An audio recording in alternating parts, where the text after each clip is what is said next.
এই তো দাদু ভাই, হচ্ছে হচ্ছে, করো করো। হচ্ছে দাদু? হ্যাঁ হেভি হচ্ছে, হেভি, করো করো। কই গো গিন্নি, শুনছো? চাল দুটো ধরে নিও, আজকে কাজে যাবো না।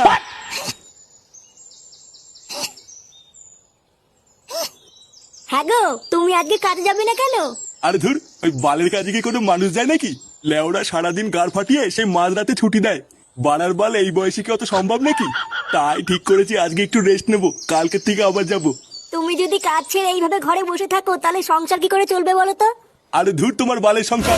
সারা জীবন কি আমি একাই গাড় ফাটিয়ে তোমাদের গেলাবো নাকি? বানার বাল ঘরে তো একটা আদ্দামরা ছেলে আছে, তাকে বলো না কাজ করতে। আমি সারাদিন চোদন দিয়ে মরবো, আর চোদনাটা শুধু গিলবে আর গাড় ফুলিয়ে ঘুরে বেড়াবে। ওমা, আমি একটু ক্লাবে গেলাম। কি হয়েছে? তুই ক্লাবে যাবি মানে? বারোচোদা ছেলে, খাওয়ার ক্লাবে যাওয়া ছাড়া কি তোর আর কোনো কাজ নেই? এ, বাড়া আমি আবার কি কাজ করবো? হ্যাঁ তাই তো, বাপের পুঙা মারা ছাড়া তুই আর কি বা করবি?